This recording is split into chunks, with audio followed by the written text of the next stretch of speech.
Mesdames et messieurs, bonsoir. Merci de rester fidèles encore au programme de SSP TV. Bienvenue à votre émission éducative qu'on appelle la philosophie en question. Comme on a l'habitude de le faire, à chaque émission, on essaie de traiter un sujet, en tout cas on essaie de traiter un point qui pourrait être intéressant aux élèves de terminale ainsi qu'aux amoureux de la sagesse.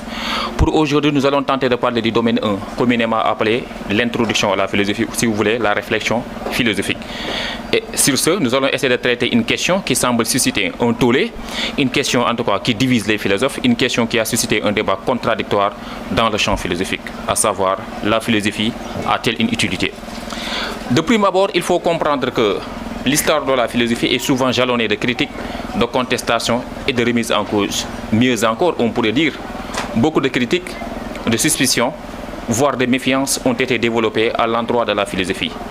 Ainsi, bon nombre de gens ont souvent tendance à vilipender, à contester, à rejeter la philosophie en la considérant comme une activité inutile, comme un vain bavardage, en tout cas comme une activité qui semble être impuissante à résoudre, à prendre en charge les préoccupations et les aspirations matérielles de l'humanité. De ce point de vue, beaucoup de gens ont souvent tendance à dire que la philosophie n'a aucune utilité. Mieux encore, le philosophe pourrait être considéré comme un promeneur solitaire. Alors, pourquoi ces questions? Pourquoi ces critiques? Ces critiques adressées à la réflexion philosophique sont-elles légitimes? Ces critiques, en tout cas, qu'on a adressées à la philosophie, pourraient-elles être considérées comme des critiques, en tout cas légitimes? Pourraient-elles être considérées comme des critiques, en tout cas, qui ont leur place? De toute façon, il faut comprendre que dès qu'on parle de philosophie, on a souvent tendance à dire que la réflexion philosophique pourrait être définie comme cette activité qui va à la conquête de la vérité. S'il en est ainsi, on pourrait dire que la philosophie n'a pas pour mission principale de satisfaire les besoins matériels de l'humanité, mais la philosophie a surtout pour but de pousser l'homme à la conquête ininterrompue de la vérité. D'ailleurs, l'étymologie grecque du mot de philosophie nous enseigne que le mot de philosophie serait composé de deux concepts, à savoir philo et sophia. Philo qui signifie amour, sophia qui signifie sagesse, connaissance et vérité. Donc globalement, la philosophie pourrait être définie comme l'amour de la sagesse. Dire que la philosophie est l'amour de la sagesse ne signifie pas que les philosophes sachent tout. Dire que la philosophie est l'amour de la sagesse ne signifie pas que le philosophe soit un savant. Car le philosophe n'est pas quelqu'un qui sait, mais c'est quelqu'un qui sait qu'il ne sait pas.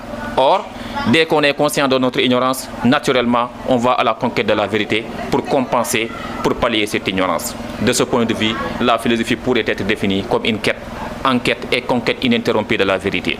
Décidément, la philosophie elle est conquête de la vérité parce que le philosophe c'est quelqu'un qui sait qu'il ne sait pas. La philosophie elle est quête de la vérité parce que le philosophe c'est quelqu'un qui est conscient de son ignorance, d'où la légitimité et la pertinence de la citation de Socrate qui disait « Tout ce que je sais, c'est que je ne sais rien ». On comprend dans ce sens que c'est la prise de conscience de son ignorance qui pousse le philosophe à aller à la conquête de la vérité. J'en viens maintenant à la question que j'ai évoquée tout à l'heure qui consiste à dire que la philosophie a-t-elle une utilité? Alors, si beaucoup de critiques ont été adressées à la philosophie, si beaucoup de contestations acerbes, des critiques acerbes ont été développées à l'endroit de la philosophie, c'est parce que l'activité philosophique, depuis sa genèse, depuis son commencement, depuis son début, elle tarde à satisfaire convenablement les préoccupations matérielles de l'humanité. La philosophie, mais et surtout, la philosophie ne parvient pas à susciter ce qu'on appelle le consensus. Vous n'êtes pas sans savoir que l'activité philosophique, la quintessence de la philosophie, le socle de la philosophie réside dans le désaccord permanent et incessant. Cela laisse entendre que la réflexion philosophique, depuis son commencement, elle ne parvient pas à susciter le consensus. D'ailleurs, Aristote, le philosophe grec, disait que les philosophes ne sont d'accord que sur le désaccord. Ce qui laisse entendre que le désaccord est inscrit au cœur de la réflexion philosophique. Nonobstant ce désaccord qui caractérise la réflexion philosophique, en dépit de ce désaccord permanent qui divise les philosophes, pousse certains à dire que la philosophie n'a pas son mot à dire face aux urgences, face aux conjonctures, face aux préoccupations de la société. Une telle critique ou bien de telles critiques semblent être légitimes dans la mesure où le philosophe semble être impuissant face aux problèmes qui gangrènent, qui perturbent et qui agitent la société.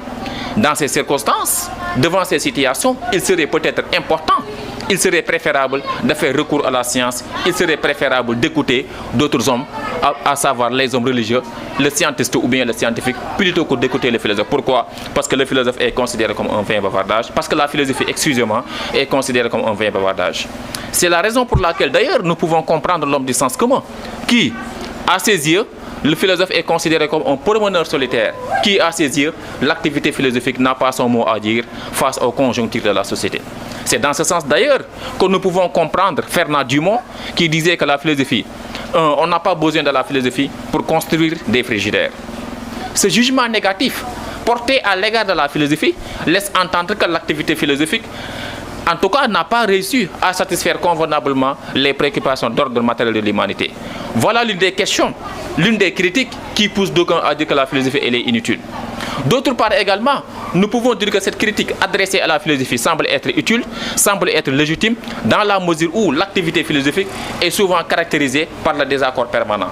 Ce qui laisse entendre que les philosophes ne sont jamais d'accord entre eux, ce qui laisse entendre que la philosophie a toujours une multiplicité de définitions, la philosophie a toujours une hétérogénéité de définitions. D'ailleurs, Jean-Paul Sartre disait qu'il n'y a pas de philosophie, mais il n'y a que des philosophies. Il n'y a pas de philosophie parce que l'activité philosophique est la seule discipline intellectuelle qui soit rebelle, réfractaire et contestataire. Elle est rebelle et réfractaire et contestataire dans la mesure où les philosophes refusent de créer, de susciter ce qu'on appelle le consensus. Mais d'autre part, on aurait tort de dire que la philosophie n'a aucune utilité dans la mesure où l'activité philosophique pousse l'homme à aller à la conquête de la vérité. Sur ce, il me semble fondamental d'évoquer en tout cas deux passages, deux exemples qui pourraient susciter, qui pourraient nous dire que la philosophie elle est importante dans la vie de l'homme. D'ailleurs, dans la Bible, il est écrit que mon peuple périt faute de connaissance. Osée chapitre 4, verset 6. Les lecteurs assidus de la Bible ne vont pas me démentir. Quand je dis que mon peuple périt faute de connaissance, c'est parce qu'un peuple ignorant, un homme ignorant ne saurait poser des actes qui soient conformes aux exigences de la raison.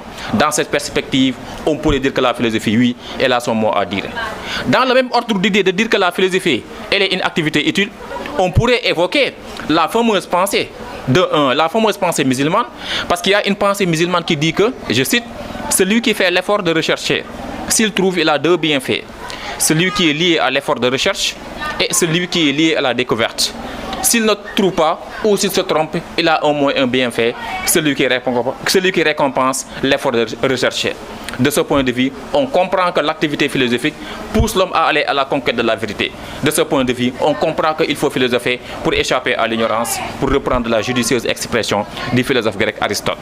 Dans cette perspective, on comprend que l'homme ne peut pas vivre sans la philosophie. Pourquoi? Parce que l'homme est fait pour penser, l'homme est fait pour cogiter, l'homme est fait pour donner un sens à sa vie.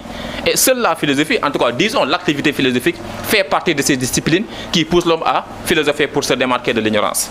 C'est d'ailleurs dans cette perspective que nous pouvons comprendre le philosophe anglais Bertrand Russell, qui, dans son ouvrage intitulé Problèmes de philosophie, écrit, je cite, la philosophie, bien qu'elle ne soit pas en mesure de nous donner avec certitude la réponse aux doutes qui nous assiègent, peut tout de même suggérer des possibilités qui élargissent le champ de notre pensée et délivrent celle-ci de la tyrannie de l'habitude.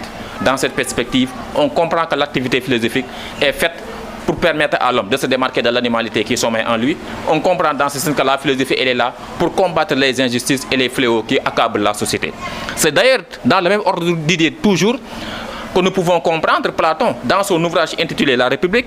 Platon écrit: pour que les problèmes de la cité disparaissent, il faut que les philosophes deviennent rois ou les rois s'adonnent à la philosophie. S'il en est ainsi, on peut dire que oui, la philosophie elle a son mot à dire. Pourquoi? Parce que l'homme ne peut pas vivre sans la philosophie. L'homme ne peut pas vivre sans penser. Pourquoi? Parce que l'homme est un animal pensant. L'homme est une substance pensante. Il est fait pour comprendre. Et l'homme est fait pour donner un sens à sa vie. Et pour que sa vie ait un sens, inévitablement, inexorablement, l'homme doit impérativement philosopher pour se démarquer de l'ignorance. Voilà en tout cas les questions, les réponses que nous avons tenté d'apporter pour aujourd'hui. Je vous donne rendez-vous pour la semaine prochaine dans votre émission La philosophie en question. Merci beaucoup.